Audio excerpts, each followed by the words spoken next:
جیسے ہی چاند نظر آئے تو ذی الحجہ کی ایک تاریخ سے لے کر 10 تاریخ تک اللہ تبارک و تعالیٰ نے اس کے جو ایام ہیں ان کو سارے سال کے ایام پر فضیلت بخشی ہے۔ جس طرح سے اللہ تعالیٰ نے ماہ رمضان المبارک کے آخری عشرے کی راتوں کو فضیلت عطا فرمائی ہے، تو وہاں راتوں کو فضیلت عطا کی گئی ہے۔ ذی الحجہ کے دن کو اللہ تعالیٰ نے 10 دنوں کو اللہ تعالیٰ نے تمام سال کے تمام دنوں پر فضیلت عطا فرمائی ہے۔ یہ اللہ تبارک و تعالیٰ کا بہت بڑا فضل، اس کا احسان ہے کہ اللہ تعالیٰ وقتاً فوقتاً اپنے بندوں کو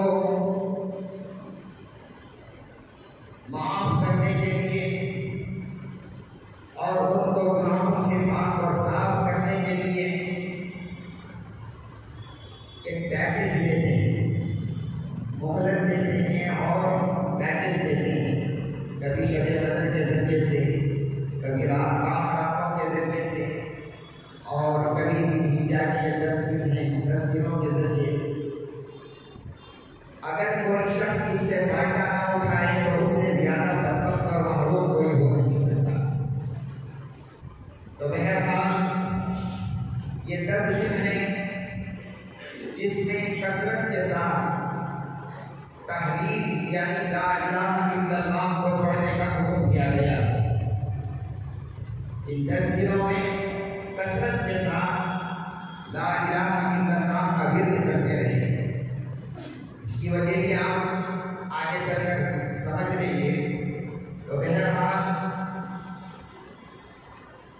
یہ 10 دن تو اپنی جگہ فضیلت والے دن ہیں ہی، لیکن خصوصیت کے ساتھ جس دن ہم عید الاضحیٰ مناتے ہیں، یعنی ذی الحجہ کی جو 10 تاریخ ہے، وہ بڑی اہمیت کا حامل ہے۔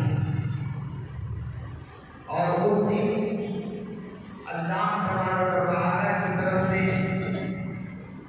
حضرت ابراہیم علیہ السلام کو ایک بڑی آزمائش سے گزرنا پڑا تھا۔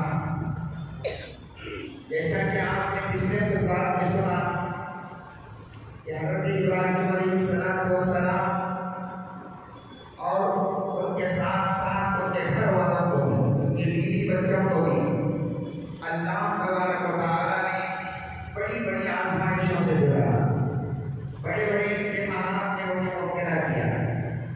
انہی میں سے ایک بڑا امتحان وہ ہے جس کو ہم عید الاضحیٰ کے طور پر مناتے ہیں۔ حضرت سیدنا ابراہیم علیہ السلام بوڑھے ہو چکے ہیں اور عمر کے اس مقام پر پہنچ چکے ہیں جہاں سے اولاد کی توقع نہیں کی جا سکتی، لیکن حضرت ابراہیم تو اللہ کے خلیل تھے، پیغمبر تھے۔ وہ جانتے تھے کہ جو چیز انسانوں کو ناممکن نظر آتی ہے، اللہ کے لیے وہ ممکنات میں سے ہے، اللہ کے لیے وہ کوئی مشکل نہیں ہے۔ چنانچہ حضرت ابراہیم علیہ السلام نے بڑھاپے میں دعا کی اللہ تعالیٰ نے قرآن پاک کے اندر ان کی نقل کر دی، کوئی لمبی چوڑی دعا نہیں کی اور مختلف الفاظ کے ذریعے سے دعا نہیں کی، بلکہ صرف اتنا کہا، قرآن پاک اس دعا کو عمل کرتے ہوئے کہتا ہے کہ رب ہب لی من الصالحین، کہ اے اللہ مجھے ایک نیک بیٹا دے دے۔ یہ دعا بڑی مختصر ہے، لیکن اس کا مفہوم بہت وسیع ہے۔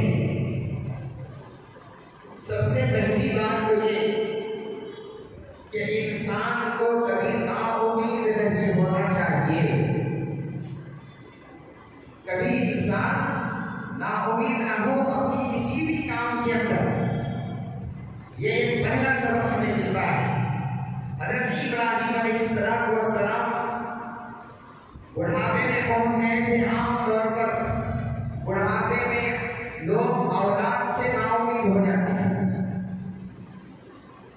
یہ تو ایک اولاد کی مثال ہے، ورنہ ہماری زندگی کے ہر کام میں جہاں کہیں بھی ہمیں کوئی ضرورت محسوس ہو تو وہاں پر نا امید نہیں ہونا چاہیے، اللہ سے امید کبھی رکھنا چاہیے.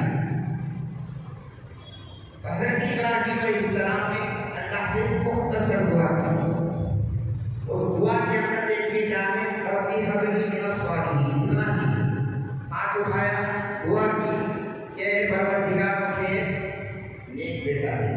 یہاں دوسری بات یہ بتائی گئی کہ اگر کوئی بے اولاد ہے تو اولاد صرف اللہ سے مانگی.